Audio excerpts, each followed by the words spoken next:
everyone. Welcome to another episode of Unfiltered Conversations. For those of you who don't know me, my name is Babalwa Mcaciso, and welcome to Unfiltered. So on today's episode, I sit with an incredible woman. She is truly the epitome of body positivity. Her name is Tracey.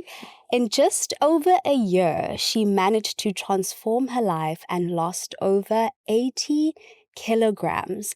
She has done the Ironman half marathon 3 times.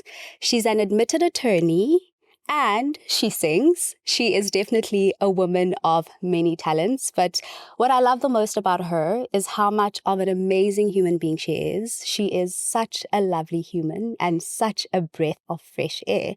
It is so amazing to have you here today. Thank you so much for joining us. Welcome, Tracey. Thank you so much. It is such an honor and a pleasure to be here. I mean, I just think about when we met and now we're here sitting recording your first season of your podcast. How insane! We just love this for you, girl. We love this for you. Thank you so much. And we love this for us as well. I'm so excited to have you here today. Thank you so much. And I just really to appreciate unpack, about you, your journey and everything. So welcome. Thank you for having me. I'm so excited to be here and dive straight into all the exciting things. Right? So we met a few years ago, and when we met, my husband actually said that, oh my gosh, you met Tracey. I know her. Her and I go way back. You guys met when you were doing your admission exams, right? Yes, I think we actually even met beyond that.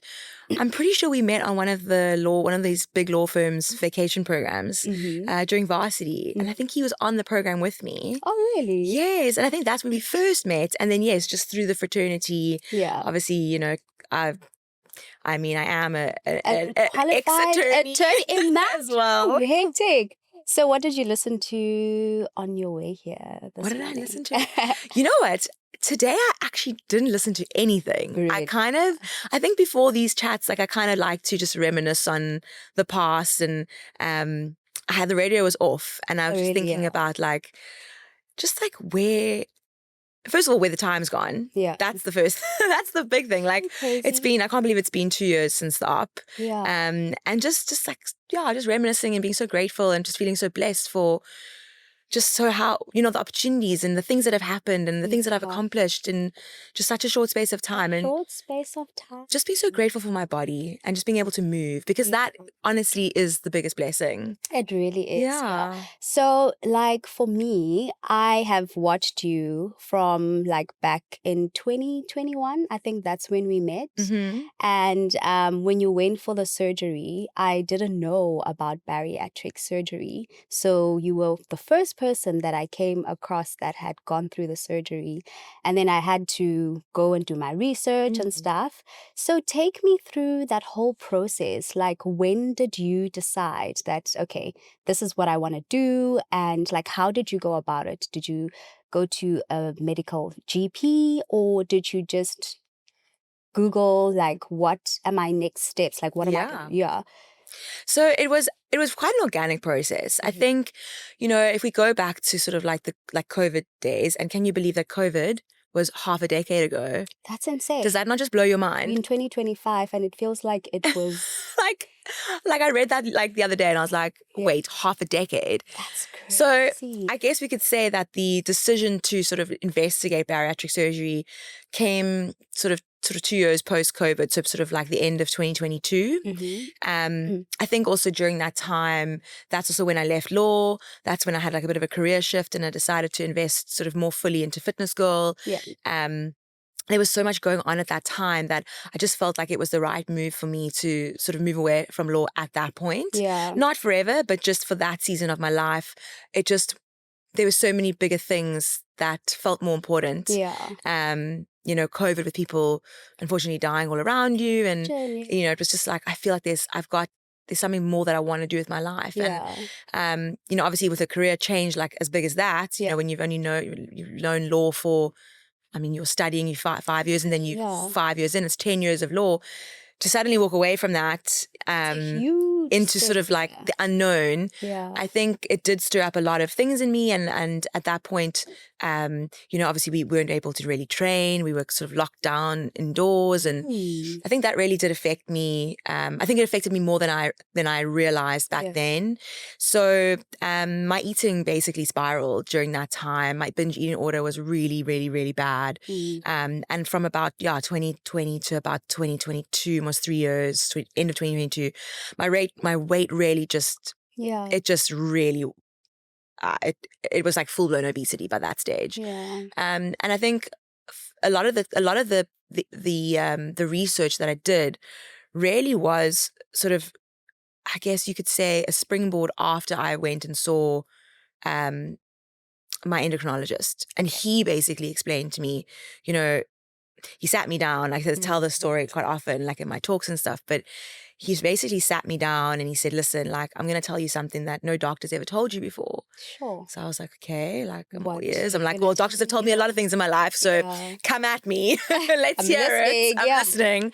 So I was half expecting him to say, really the only solution is you're going to have to eat less and do a bit more exercise, because that's what GPs tell us. That's what GPs tell us that that's the equation, that's the calories in, calories out equation, and that's what you got to do to lose weight. And he told me the exact opposite. He said, first of all, I need you to understand and I need you to know that this is not your fault. This is not a lack of willpower or a moral failing. This is a disease. Obesity is a disease. And no matter what caloric deficit you are in, no matter how much exercise you are doing, when your BMI and when you are at this stage where I was pushing 150 kilos, he said, you might lose some weight, but you will most certainly always gain it back. And that is the binge restrict cycle essentially of obesity, is that, people who have this disease, it's not a stomach disorder by any means. It's not a hunger disorder. It's not a willpower, like I said, lack of willpower or moral failing. It's a brain disease. There are actually things going on inside of your brain in terms of the hormones in your brain and your gut hormones, where there's just a communication breakdown. There's a complete dysregulation of the satiety center in your brain, which is why we constantly feel hungry, which is why there's so much food noise, and why as an obese person, you are constantly just thinking about when your next meal is, because the hormones that keep you satiated or regulate your fullness cues, those don't exist. We don't have those. So when it comes to bariatric surgery, essentially what the surgery is doing is medically correcting that imbalance so that you can function as a, inverted commas, normal person in the sense of you aren't constantly thinking, where's my next meal? Because you're satiated. You're not thinking about food. The only reason we think about food is because we're hungry, right? When you're full and you've had a nice meal, you're not really thinking about food. You're getting on with your work, you're getting on with your day. And then, 4 hours later, lunchtime rolls around, you're like, oh, I feel a bit peckish. Like maybe it's time for lunch. That's like a normal way that our system would work. Kind of, With obesity, that never happens. That doesn't exist. So it was really, really interesting. So after that consultation, that was when I started thinking about, he mentioned bariatric surgery, and that was when I basically started researching it. Okay. And I think for the most part, like me, like everyone else, essentially, even yourself probably, the only sort of real understanding of bariatric surgery or gastric bypass would be what we see on TLC. That's true. My 1,000-pound life or my 600-pound life. The world understands it as this very sensationalized surgery, a very drastic surgery. They'll use the terms like you stapling your stomach. It's very, it's such a crazy thing to do. Like, can't you just eat less and train more? Because this is what society and the world tell us. So for me, I was skeptical. I remember going into that first consultation to basically get some understanding of what the surgery would entail. And I almost turned my car around 3 times going, Tracey, you're absolutely crazy. Like, come on, this is this is so drastic. Like, you don't need to do this. Because at that point, I wasn't educated. I was like everybody else who's being introduced to the surgery, maybe even through this podcast for the first time, going, but it's so hectic. Like, why would you even do that? And don't you need to be bedridden and being lifted out of your house with a crane like we see on these shows? Yeah, Not at all. crazy. So when I went for that first consultation with the sort of like the course convener, if you could call it that, she's like the head nurse of the program. Yeah. I don't know if I can mention the hospital. Absolutely can. So Kingsbury in Claremont in Cape Town did my surgery, and that bariatric center is a global center of excellence. So they really, really are. Like, I made sure I did my research, and I went to the best that I could find to make sure that, we could reduce any sort of risks of major complications and that kind of thing. And honestly, when I did Google it, that was the first center that came up. So I thought, okay, well, look, this must be a sign. Sure. So after that day, having basically been educated by Kathy at Kingsbury about what it actually entailed, how the surgery works, that it's honestly not even as invasive as having your gallbladder removed. It's a very routine surgery. It's laparoscopic. Okay. So for those who don't know what laparoscopic surgery is, it's basically keyhole surgery. So it's basically like 5 little probes, little arms that go in through little incisions in your stomach. So about 5 little incisions. Like cut you They don't up. cut you open. It's not open heart surgery. It's not it's not invasive at all. Yeah. From that point of view. And the healing time is about a week. Okay. Then you're back at work. Sometimes people like to take off 2 weeks, but for the most part, it's a very routine surgery. Okay, cool. And it's not as like intense as you're put under for hours. No, I think my op was maybe 2 hours, 2.5 hours in theatre. Okay.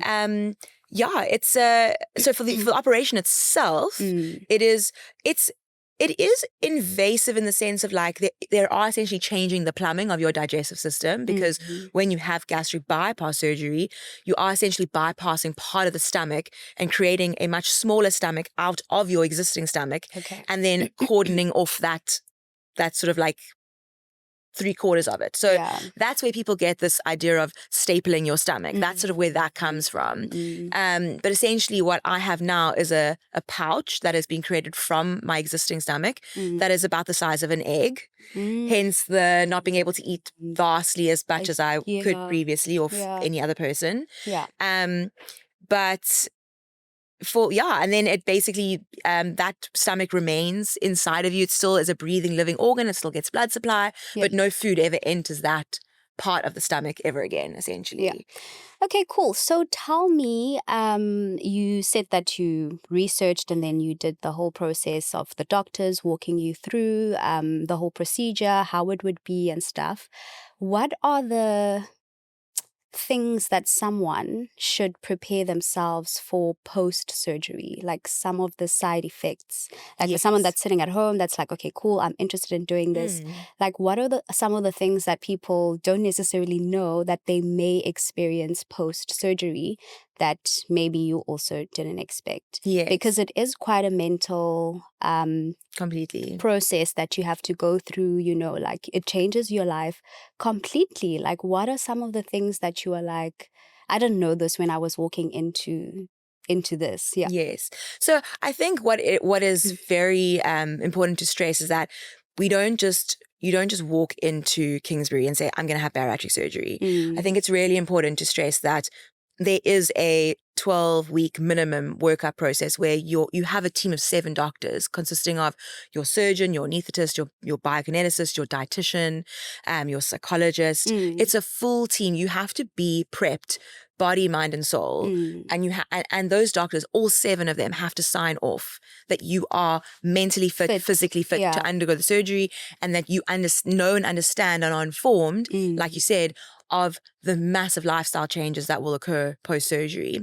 So that process is obviously very, very important to prep us for, what is to come. So I think as a patient who's gone through that, that pre-op process, you pretty much are very well informed of what could potentially happen post-op and what you to expect to. What you can expect. But for those who are obviously listening, who haven't gone through that process, I can basically just say that it's a very, very, very big lifestyle change. So essentially what happens is, because it is a malabsorptive and a restrictive surgery, what that means is that restrictive in that your stomach is physically being made smaller if you go the gastric bypass route, and malabsorptive in that because you've only got a small part of your stomach that can absorb the nutrients and the macros and vitamins and minerals and those kind of things from your food. It's a malabsorptive procedure as well, or has a malabsorptive effect, which means that you will be on supplements for the rest of your life. Sure. But that's also not very scary. It sounds, oh my goodness, for the rest of my life, like, oh, I'm going to take all these pills. Not really. You're taking a multivitamin, you're taking some iron, some calcium, vitamin D and some vitamin B. It's not chronic medication. No. It's just... I mean, it would be, you could say it's chronic in the sense of you will take it daily.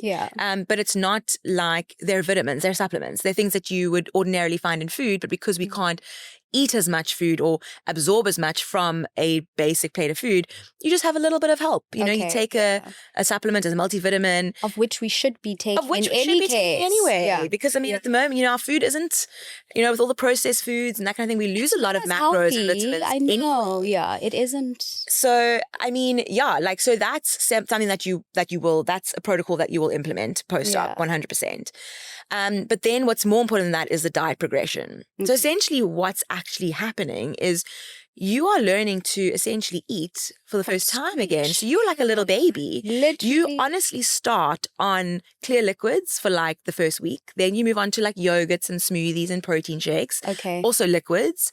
And only around like 3-4 weeks into the process can you start eating soft solids, like maybe a little bit of scrambled egg, a little bit of like pulled chicken. But there really is a very, very strict diet protocol and diet progression that follows. I think, just to give you an example, I mean, I only started eating red meat just because I could only really stomach red meat at 18 months post-op. No way. And this came from a girl that loves her ribs, hey? I'm a rib girl. Like, I've always eaten meat. Like, I'm not a vegetarian, and I will say that, like, with no shame. Like, I've always eaten the rainbow. Like, so 18 months. And my body. How did it feel like when you first had didn't your crave first, it? Like, so I mean, it felt like normal because at that point, like my body had recovered and like, the thing is that like a lot of people say like, but don't you miss being able to eat? And it's such a weird like psychological thing that happens is that before the op, I was like, oh my word, like you have a bit of food grief in the sense of, like, am I going to be able to eat a slice of pizza again? Am I going to be able to have a cupcake? Like, or enjoy a piece of cake and tea, like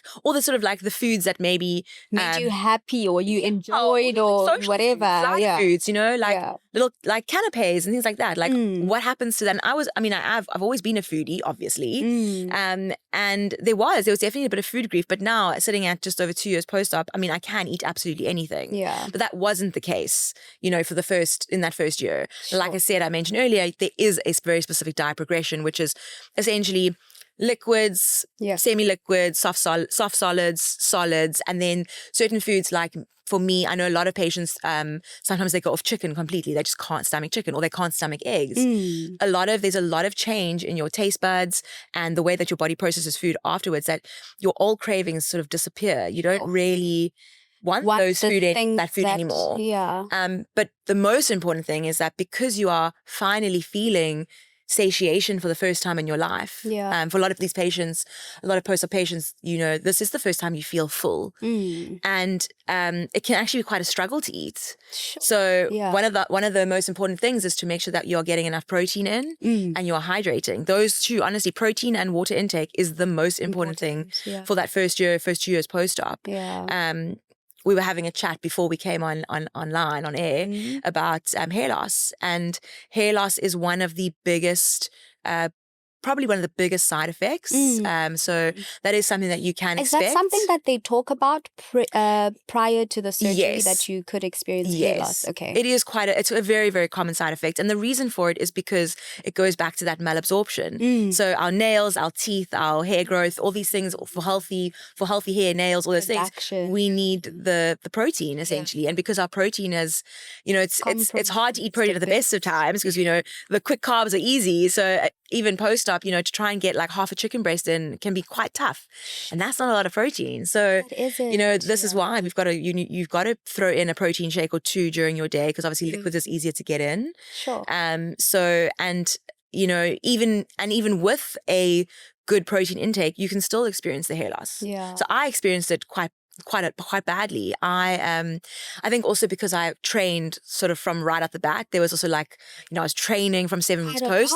It was that combination with the low protein intake, or lower than what I was used to. A little, and you're also using it while you're working out. Exactly. So I did experience. I had like, I'm sure you can remember when we first met, I had very long, very thick, big Texas hair. Oh, stunning. I always, I love my Texas hair, but I think I also hid behind my hair. On you though. You know what? I love the short look. When I cut it, I was like, this is the new era. Like, no, it is. Like your vibe. I loved it. I actually was shorter than I am now. It's grown out a bit, but my hair's also grown in a bit more now, so it's a bit thicker than what it was. So when it was thinner, we really did have to go quite short. But I actually really loved it. Like, I think it was like a new me. It suited like I said, the new season of my life. Oh, like that.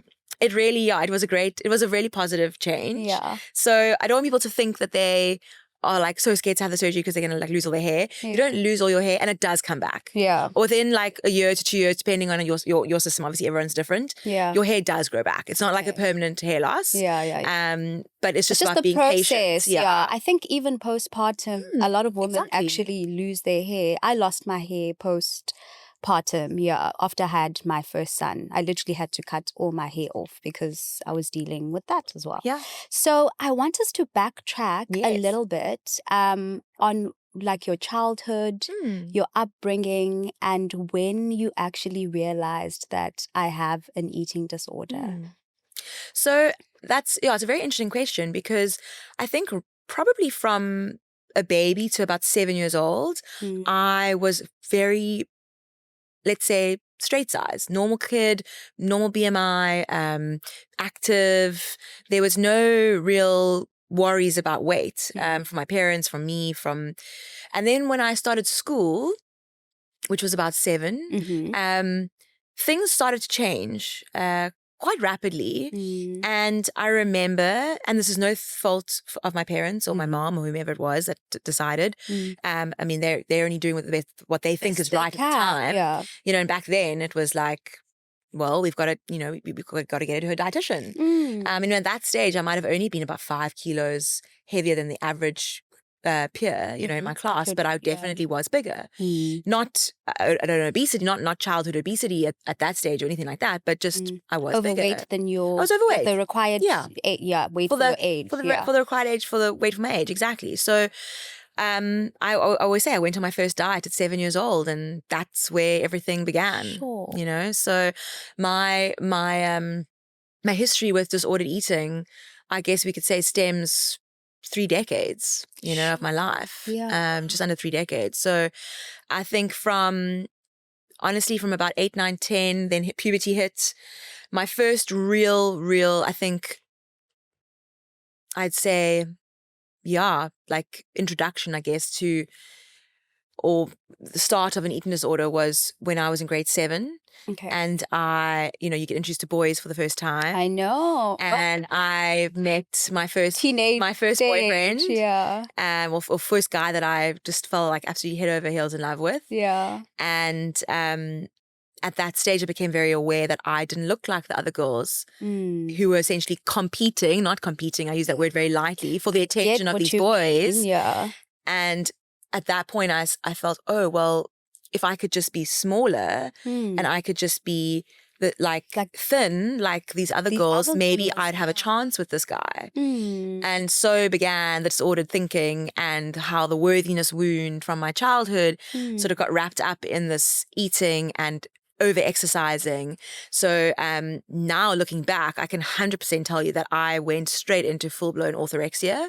So orthorexia it's basically, so anorexia is when you obviously don't eat at all. Yeah. You just don't eat. You don't eat, because of the fear of gaining weight. Yeah. So orthorexia is tied into exercise. So it's essentially like I would eat, but I'd eat obviously very small portions, but then I would go and exercise for like 6 hours. Because you're trying to get rid of.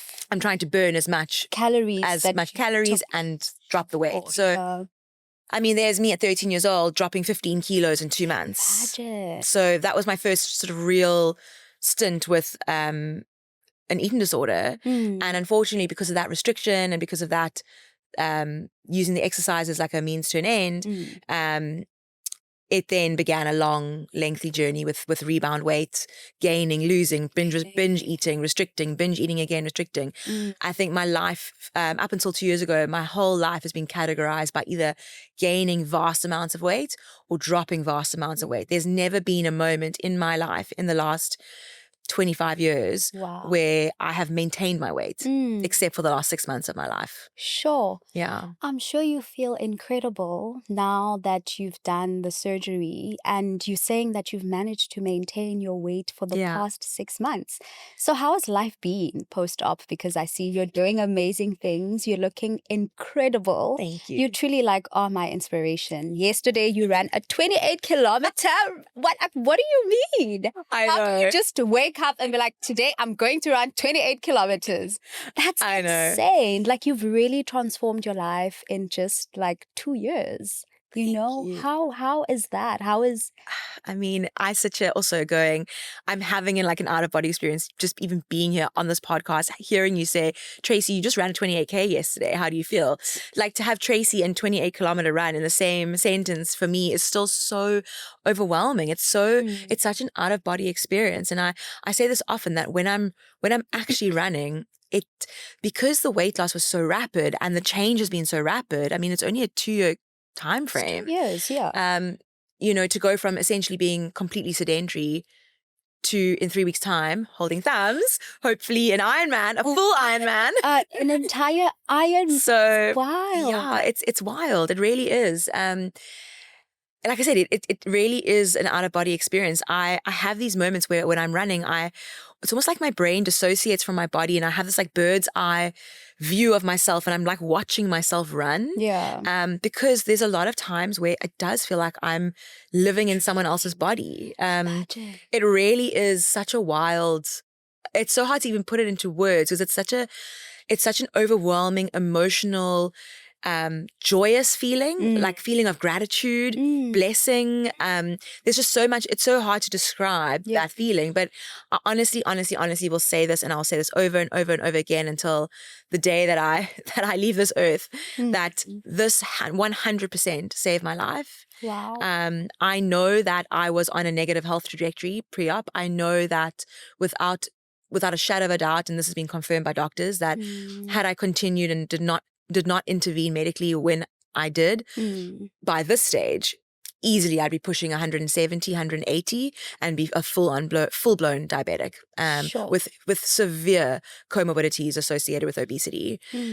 So I think that everything happens for a reason. I'm very, very, I'm quite a spiritual person, and I firmly believe that God is always working to bring the best for you and to the universe or God or whoever you relate to, believe in. I know that I'm divinely held. I know that the universe is always conspiring in my favor. And I know that timing is always exactly where it needs to be. And I know that at that point, I'm getting so emotional. Now that you're saying all of this, because I honestly do see God's hand over your life, and you were just mentioning before we started recording that you met someone that you are now running with. You met her 6 weeks ago, and she's become your closest friend.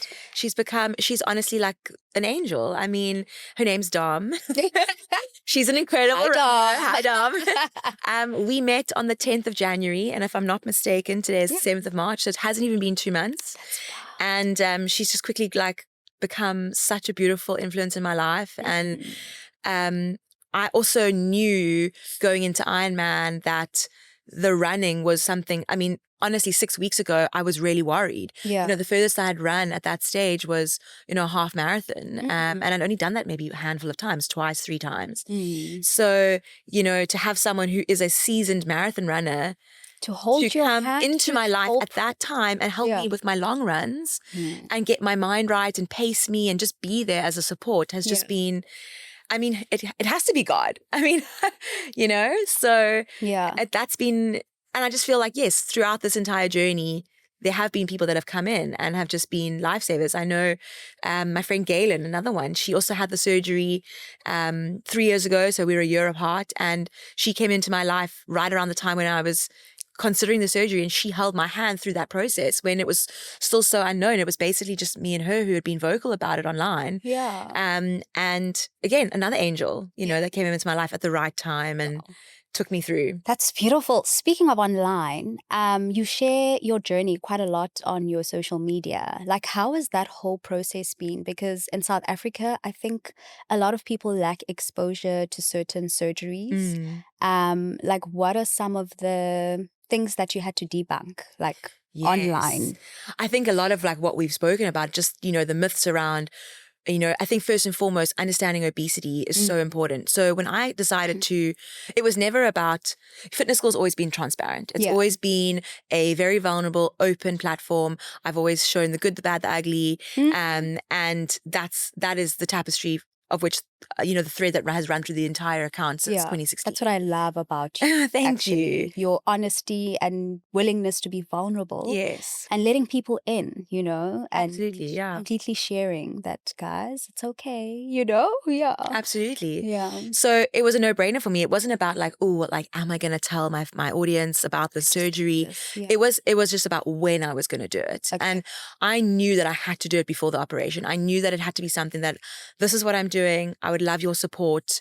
And there was a lot tied in with that, because you mentioned earlier about, being a body positive activist and being one of the, I guess I'd say one of the leading, if I can use that word, body positive plus size activists in South Africa at that time. Yeah. And it felt it felt like, how would the audience respond? Because essentially what I'm doing is, I've preached about, loving your body at any size. I've preached about, body positivity, embracing plus size fashion. And I loved being a plus size activist. I still am a plus size girly at heart. I mean, we can talk about that as well. But, it was very nerve wracking to know that I was about to release a 90-second video, and I had 90 seconds to land the message of why I've chosen this path, which essentially is going to have the consequence of making me straight size. Yeah.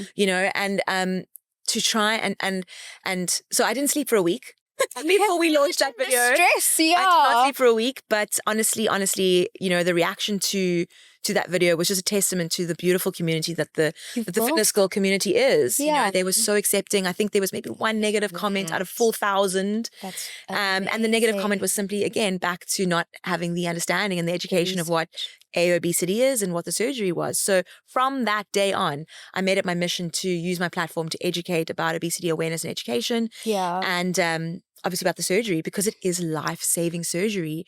As someone that suffers with obesity, you don't have to suffer anymore. There are options available. And the only thing you mentioned now about, not a lot of people knowing what the surgery is in South Africa, but it's not only that, it's accessibility as well. Yeah. Is that unfortunately we're still in those beginning phases where the surgery is very expensive. And medical aids are not covering it in full.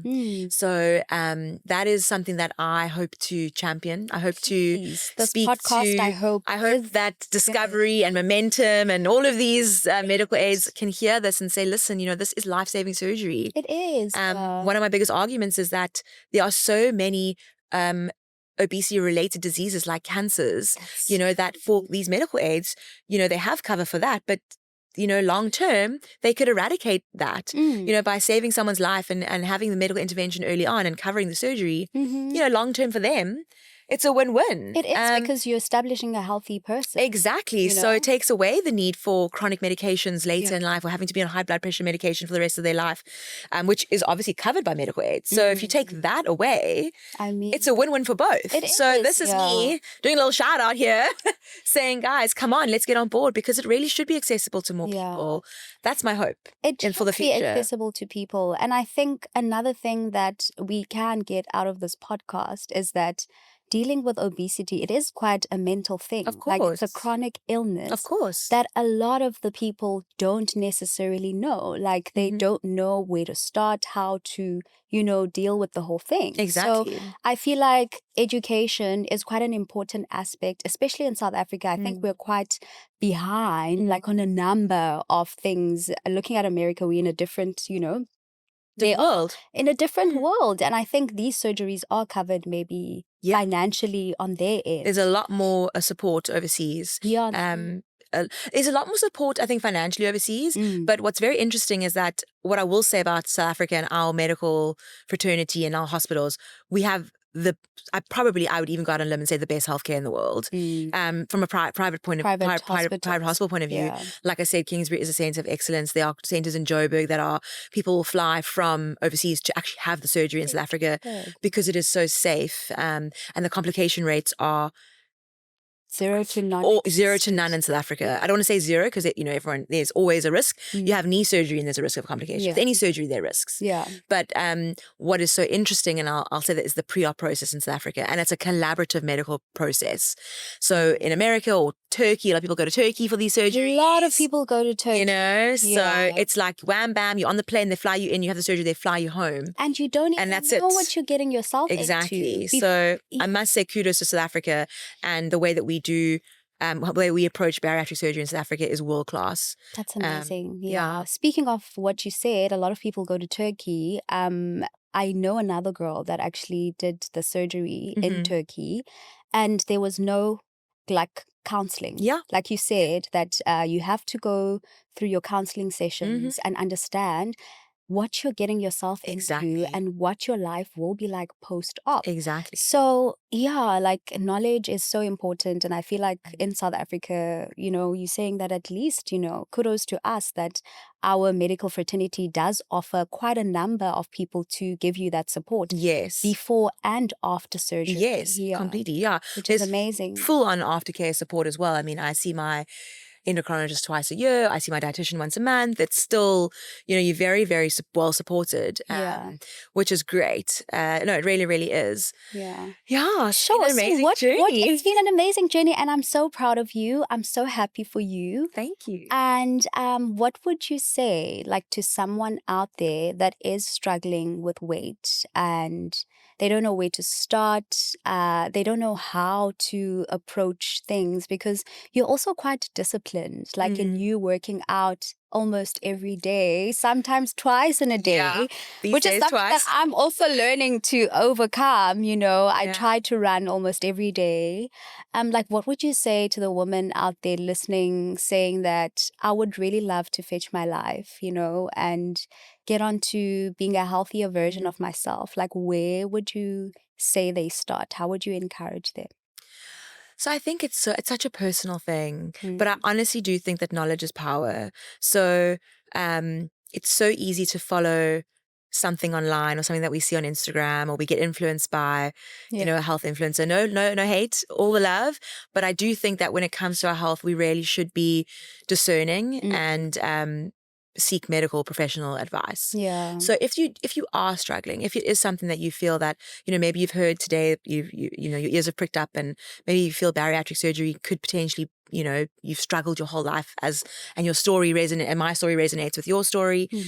I would say I'd say see an endocrinologist first. That is your first port of call. Okay. And there are hundreds of endocrinologists in Cape Town. Okay. And Joburg and everywhere else this podcast country. is. Yeah, exactly. So, a GP is a general practitioner, as the name suggests. So an endocrinologist has extensive knowledge about hormones. Okay. That's their core business. That is what they've studied. Okay. They understand genetic diseases like obesity.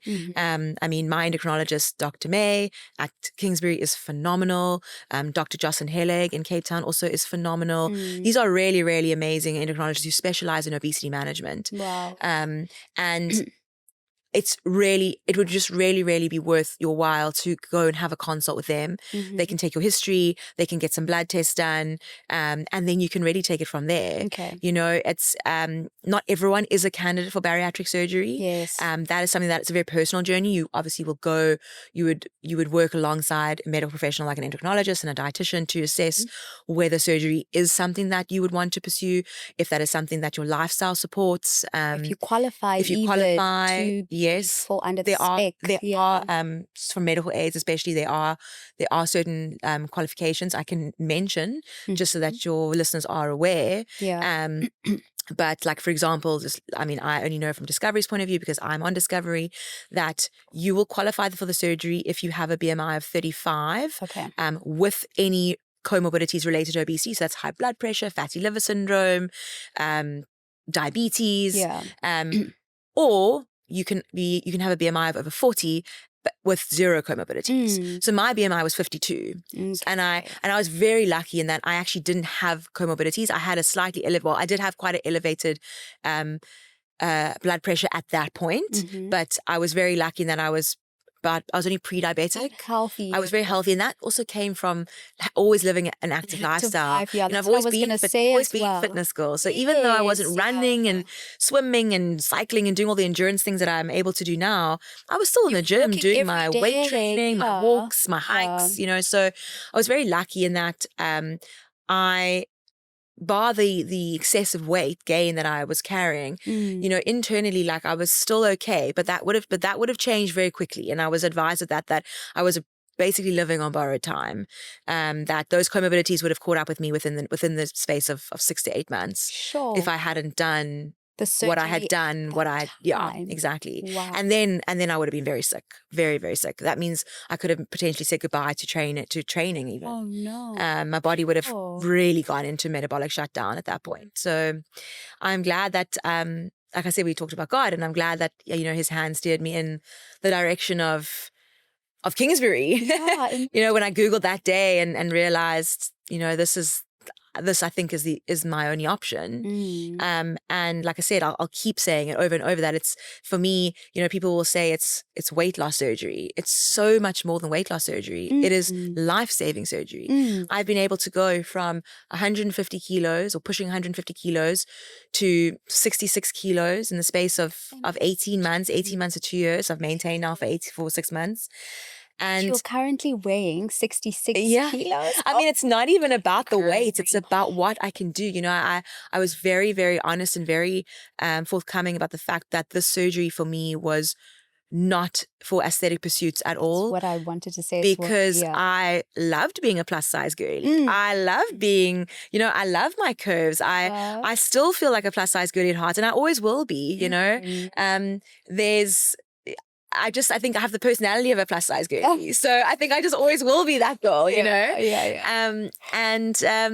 I just, it's just been to think, it's been 11 months since my first half Ironman. Imagine. I did. So if we actually achieve, which we are going to be achieving this goal in 3 weeks' time. I'm so excited for you, praying for you. Thank you so much. You are. I mean, essentially we're going to have lost 80 kilos and done 3 half Ironman and a full Ironman in the space of 11 months. That's since beginning my training. If that's not motivation for you, then I don't know. Because what do you even mean? Like, I'm inspired. I'm so inspired. And in fact, when this goes live, we're gonna have to tick the box. I'm just thinking about it. So we'll have to have a round 2 celebration. Know, like, how did it go? That is so phenomenal. I am so proud of you. I'm so happy for you. Thank you. I think what I love the most about you is how authentic you are. And how you've really just taken us into your world, into this whole journey of transitioning your life and putting health at the center of everything. And you just being such a well-rounded human being, you are truly such an inspiration. You are amazing. And thank you so much for sharing your story with us today. I wish you all of the best for Ironman. Yes. I wish I could come along and be at the finish line to cheer you on. Thank you. It's going to be amazing. And I'm sure you're going to do well.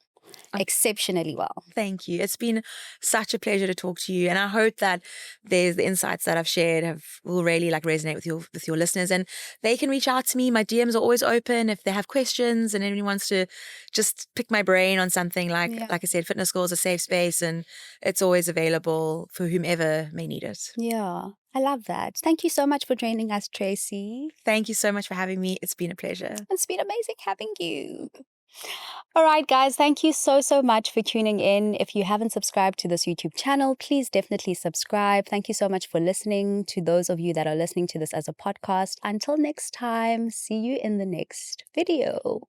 Mwah!